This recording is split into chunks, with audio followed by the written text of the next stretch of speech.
Good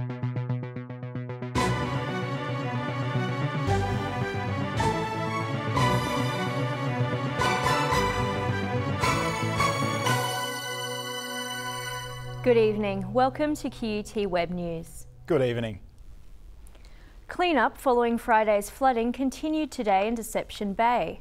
Some residents say they may not be able to return to their homes for months.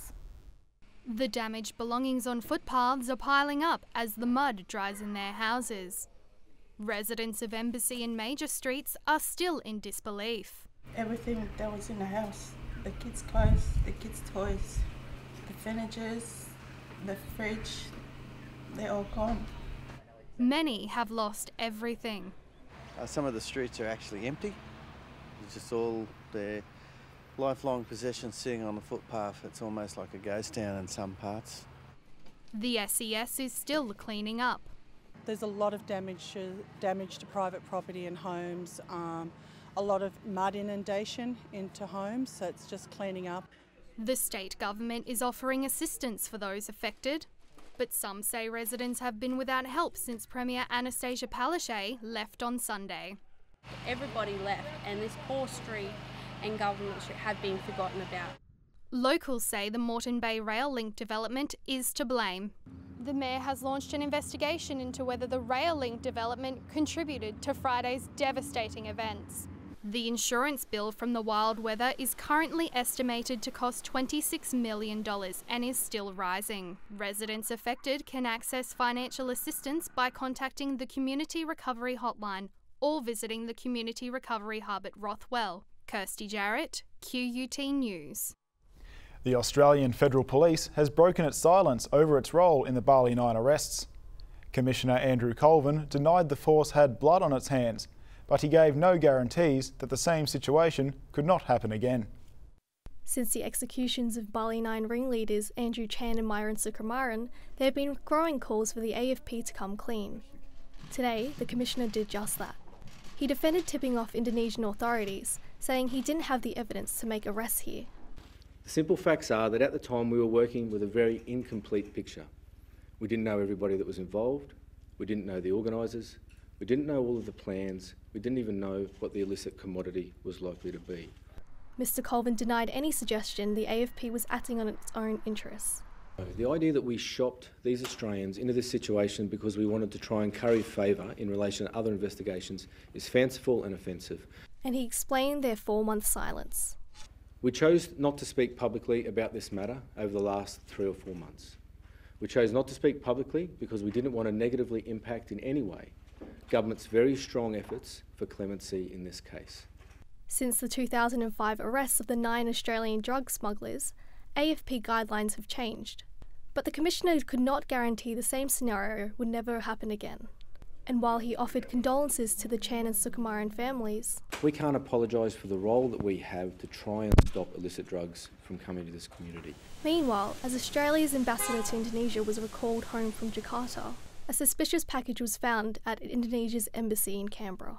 The package has been transported to ACT Health for analysis and an investigation has commenced. Rachel Liang, QUT News.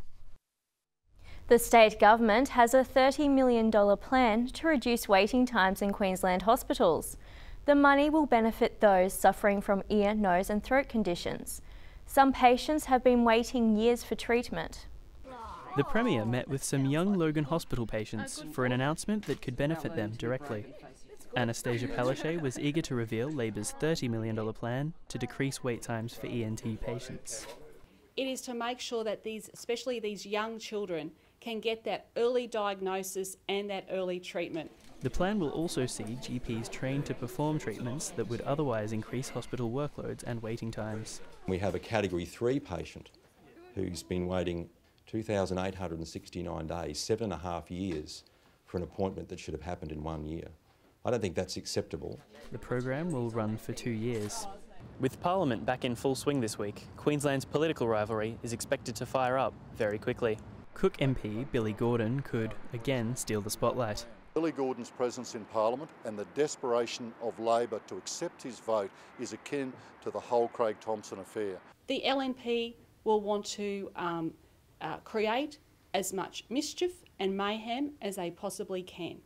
And I say to Lawrence Springbrook, where is the new style opposition? Parliament will sit until Thursday. Chris Thompson, QUT News. The National Heart Foundation has released figures on the rising levels of obesity, and Queensland doesn't rate well. The Sunshine State is home to 5 of Australia's 10 largest and laziest regions. The Darling Downs Maranoa area ranks as the fattest region, with a 44% obesity rate.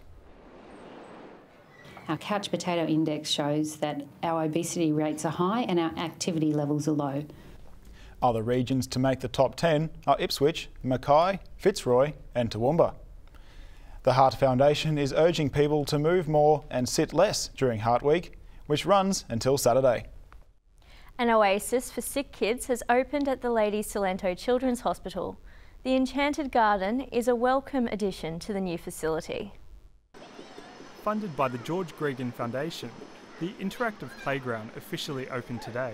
The kids got a visit from the rugby great himself, but it was the children who cut the ribbon. The playground is one of a kind, using different sensory equipment throughout.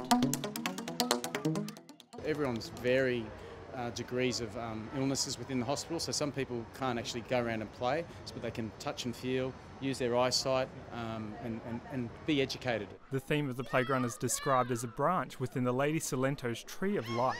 More than $600,000 was raised to design and build the area. It's a very interactive environment, and it also has the capability, doesn't matter what the child's level is, whether they're in a wheelchair, they might be hearing impaired, so there's lots of different ways to interact with this environment. The area incorporates a variety of old and new, using some animal sculptures from the old Royal Children's Hospital. The play area is a crucial part of the healing process, providing a much-needed escape from the hospital ward. The space will be used by several groups. Families are able to watch from the green space behind the play area. Dion Savage, QUT News. This week, thousands of Australian stomachs will be rumbling as the Live Below the Line challenge kicks off. The campaign challenges participants to live on less than $2 of food a day for 5 days. But it's all for a good cause. The challenge is to walk in the shoes of those living in extreme poverty in Southeast Asia. The task? Live on a daily limit of $2 only for food. Some enthusiastic volunteers are giving up a little more. So at $600 I said that I was going to go barefoot, so I've got no shoes on for the week. And then if I raised $800 I would get rid of my car and forms of public transport and ride my bike. I'm outside of one of Brisbane's major grocery stores. I've got $2 and I'm going to pop in and see what I can get. Well, my lunch has come to $1.60 and I've managed to get a packet of pasta and a tin of tomatoes. It's not bad for lunch, but I don't know if I could do it for a week, let alone a lifetime. Live Below the Line is just one group working to prevent poverty. Oz Harvest takes produce that would otherwise go to waste from local businesses and delivers it to 125 charities around Brisbane. It's estimated between $8 to $10 billion each year goes into of food that we purchase ends up in the bin, or 1 in 5 shopping bags, and at the same point we have 2 million Australians relying on food relief. To donate or get involved with Live Below the Line, visit their website. Laura Dixon, QUT News. In sport, Hawthorne Captain Luke Hodge faces an anxious wait. He's due to appear before the AFL tribunal tomorrow over an ugly first quarter incident in the weekend game against North Melbourne. His vice-captain, Jordan Lewis, can accept a 2-match ban for a guilty plea over another incident. Minutes in, skipper Luke Hodge appeared to strike his counterpart Andrew Swallow with a forearm to the chin. Vice-captain Jordan Lewis then upped the ante when he coat-hanged North Ruckman Todd Goldstein. In rugby league, Australia's loss to New Zealand on Sunday looks set to mark a changing of the guard ahead of the 2017 World Cup. Coach Tim Sheens admitted there would be scrutiny on everyone after the unsatisfactory result. We just didn't play up to speed. Simple. Too many mistakes. Some fundamental mistakes for an Australian side. And Reds players turned up to the opening of the new playground at the Lady Cilento Children's Hospital today, showing their support to former Australian captain George Gregan, whose foundation built the facility. Having walked around it with George today and having seen the project itself, I'm sure it'll put a lot of smiles on kids' faces. Still reeling from their 1935 loss against the Hurricanes, the Reds are hoping to put in a better performance on Friday. We've got to try and build on that, make it an 80 minutes performance and move forward from the Hurricanes and try and put a better performance on the field against the Crusaders. Jess Lodge, QUT News. Time now for a look at the weather. A nice start to the week for Brisbane with mostly clear skies and warm temps. Looking around the southeast today, Brisbane reached a pleasant 27 degrees, 26 the top for both the Gold and Sunny Coasts, and Ipswich dropped to 12 overnight. Around the nation tomorrow, and mostly sunny for Sydney, a top of 26, rain, wind and possible hail for Melbourne. Adelaide will see a top of 16, and a low of 5 degrees for Perth. Back to Queensland now. Hot in Mount Isa, a top of 34, 29 and mostly sunny in Mackay, clear skies in Rocky, 30 the max. Bundy will be mostly sunny. And Longreach, a warm 33 degrees. The outlook for Brisbane, a chance of early morning fog tomorrow, a warm 29 the top on Wednesday and a milder max of 25 for Thursday. That brings you up to date with the weather. And that's all the news we have for now. We'll be back tomorrow with more QUT News. Goodbye. Goodbye.